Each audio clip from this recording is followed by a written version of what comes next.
to The Book of Life, a show about Jewish books, music, film, and web. I'm Heidi Estrin. The Book of Life is a podcast service of the Feldman Library at Congregation B'nai Israel in Boca Raton, Florida. Additional support comes from the Association of Jewish Libraries. How can you not love the title of today's book? It goes like this: Hereville, How Mirka Got Her Sword, Yet Another Troll-Fighting 11-Year-Old Orthodox Jewish Girl. This is a completely unique graphic novel that has blown all the critics away. I spoke to author Barry Deutsch when he was in South Florida for Miami Book Fair International.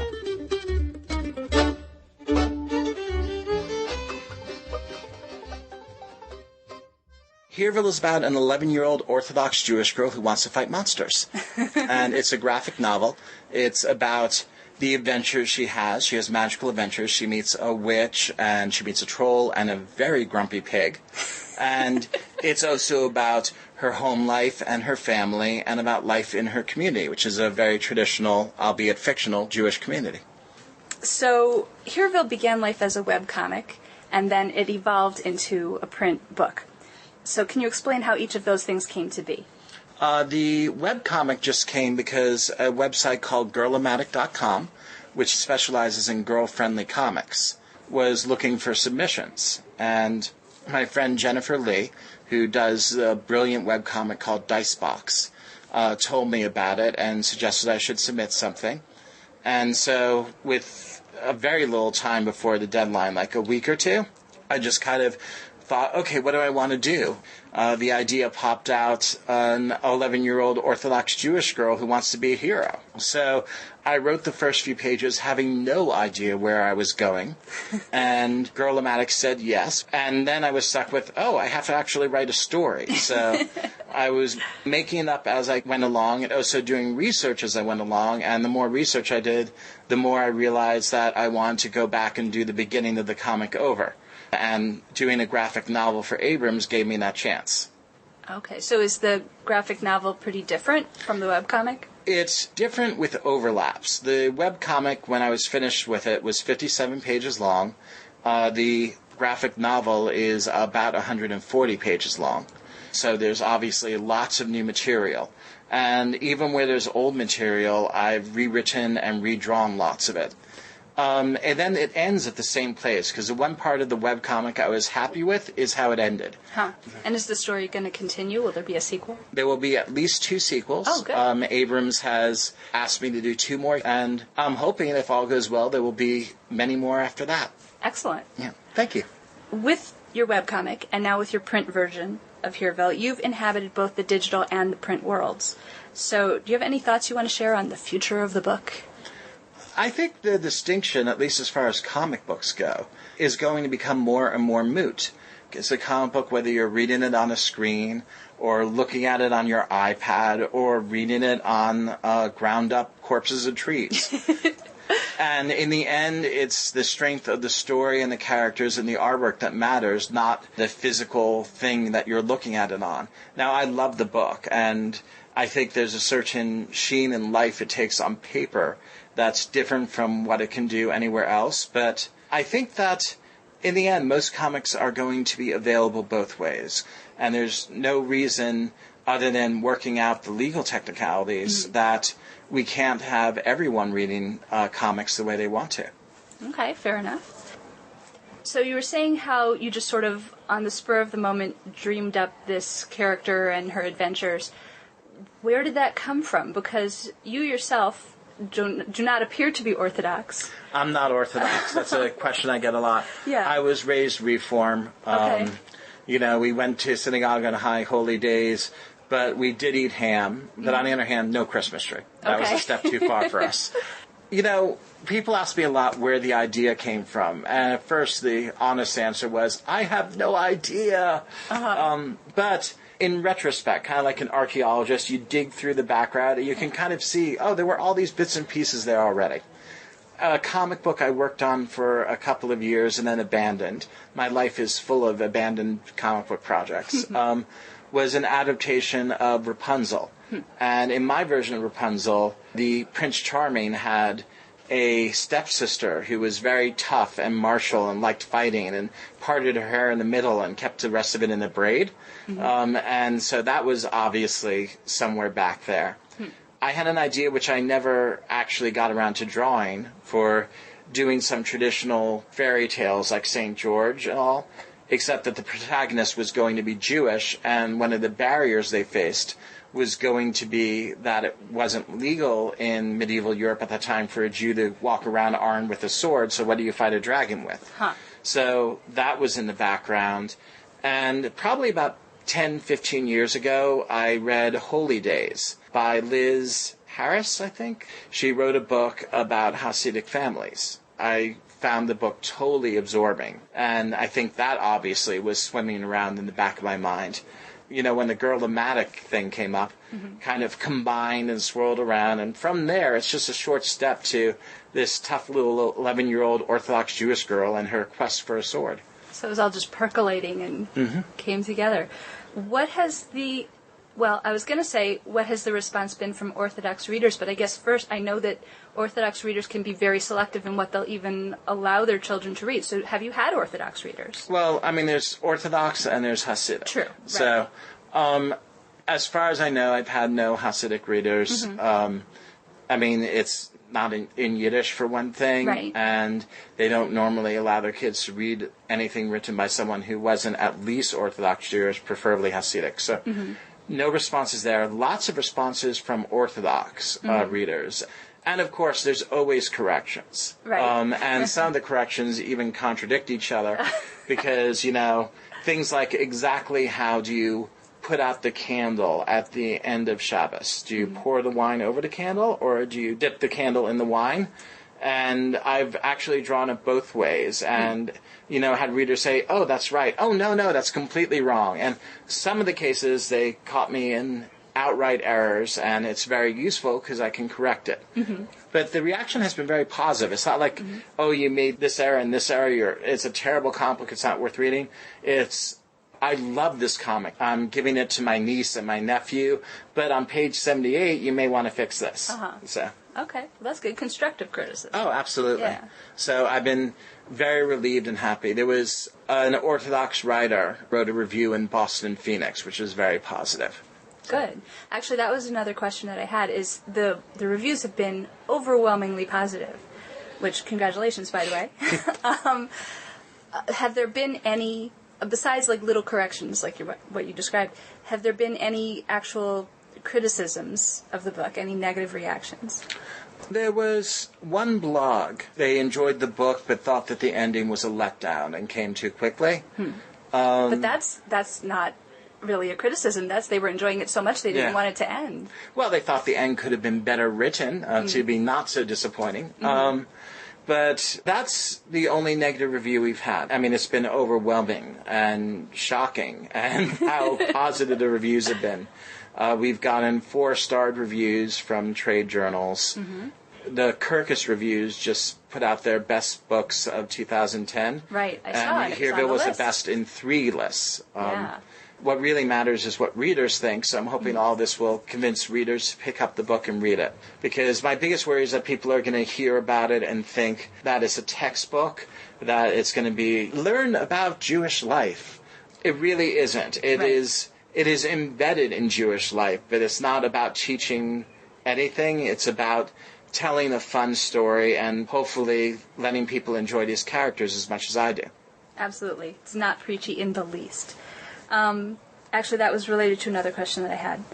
This is perhaps one of the most playful Jewish children's books that I've come across, and I've read practically every Jewish children's book available. There is a lot of great Jewish kidlit, but it's rarely playful and creative in the way that this is. Did you have any impulses at any point to be more serious that you had to fight off? Well, to me, there are serious elements to the book. If you asked me while I was working on it what the book is about, I would have said it's about ambition and about how painful it is to have some ambition that's driving you that the people around you don't understand. And it's also about dealing with the death of a parent. I think that those undercurrents are there, but the silliness and the fun, I mean, that's just me.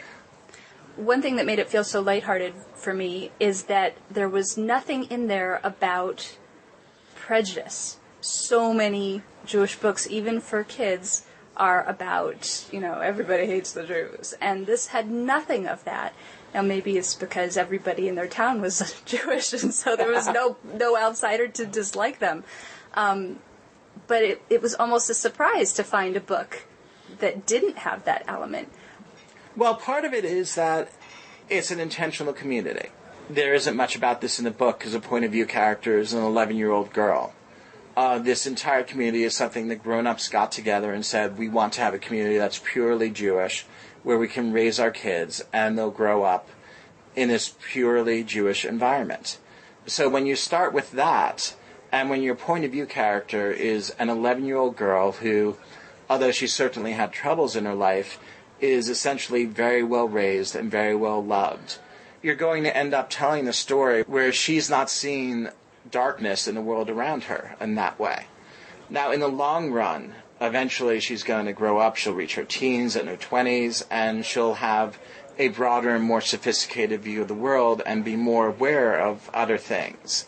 So it's not like this is a paradise that can last forever. But for this book, and for the next few books, that's the way it is. And of course, the history of anti-Semitism is intermingled with the history of Judaism in a way that's impossible to avoid, but it's also not the entirety of Judaism. And it's very fun for me to be able to do a book which is looking at just Judaism as a source of joy. There is sort of a very subtle way that there is anti-Semitism in Hereville, which is the threat that Mirka faces at the end of the book, the troll, is specified when she's discussing it with her stepmother earlier as a Goyish monster, as something from outside the community. Mm-hmm. And the troll itself was actually physically designed to look like anti-Semitic tropes about Jews. It's sort of a big spidery figure, which is Nazi-era cartoons about Jews often showed Jews, global Judaism, as a spider-like figure. Mm-hmm. It has the jowls and the big hook nose and the stubble on the big ears, although the ears are a bit more demotic. And that was actually very conscious. At the end of the book, there's a sketchbook where you can see all the troll designs I went through trying to find the right design for the troll, which was nightmarishly difficult. And it wasn't until that I began designing the troll around anti-Semitic tropes that visually the character took life for me. So in that way, there is a little bit of that. I hope you're not disappointed to find out. But it's very subtle. That there was that in the book, and I think it does give that character a little bit of extra life. Mm-hmm. So. Oh, that's really interesting. Is there any message that you hope readers will take away with them from Hereville? Well, probably not. I mean, I hope that implicitly there's a message that kindness is better than being mean and all that in my work. And there's identity politics aspects to it. And this sounds ridiculous to say, but there has never been a single Disney movie about a Jew. That doesn't sound ridiculous. There has never... All the ethnic groups agitate for their own Disney movies. Yeah. There should be. You should be able to find, not that everyone should only read about their own ethnic group, but people should be able to see themselves reflected. And so we have this situation where there are good Jewish children's books out there. There aren't enough, and they don't cover as wide a range. Mm-hmm. And too many of them are doing the valuable thing of being educational. But there aren't many books which are just implicitly Jewish rather than being about being Jewish. And I think that's a need that readers have. And I think there aren't many children's books which are not religious and are fun, but nonetheless the characters are religious and religion is taken seriously. Mm-hmm. So I think there's a lot there in terms of identity politics which can be filled.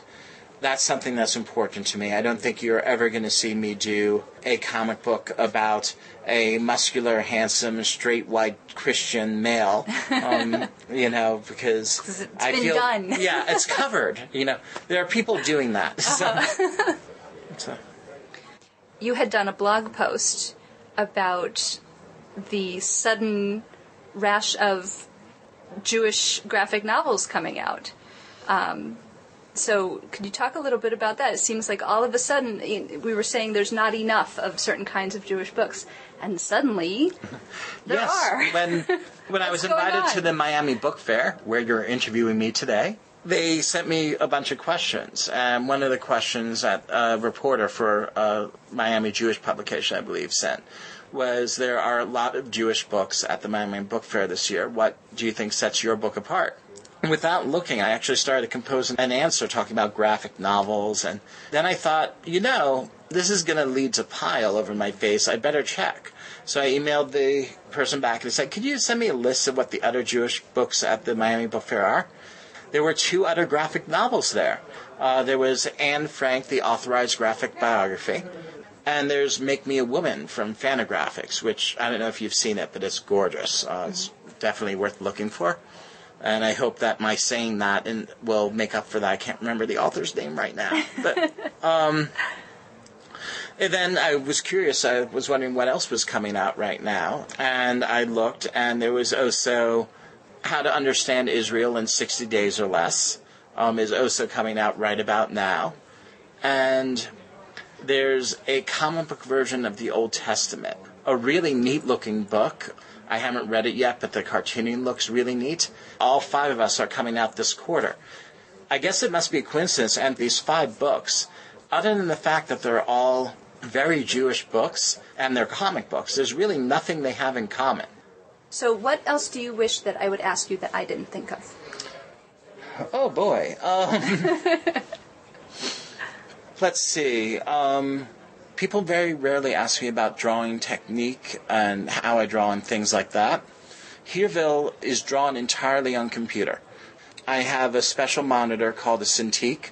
It's a monitor that you can actually draw directly on.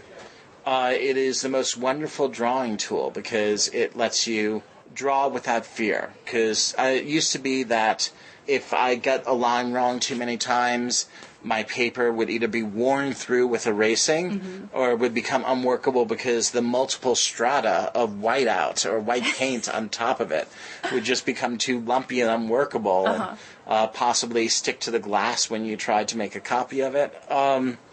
So with the computer, you're always working with pure paper, even if you erase 100 times, and I erase a lot. And it's also gives you so much freedom to not worry about things like, is the head the right scale to the body? Because it's so easy to fix that. Okay, excellent. Barry Deutsch, thank you so much. Well, thank you so much. I really appreciate the chance to talk to you. It's wonderful to meet you. Wonderful to meet you.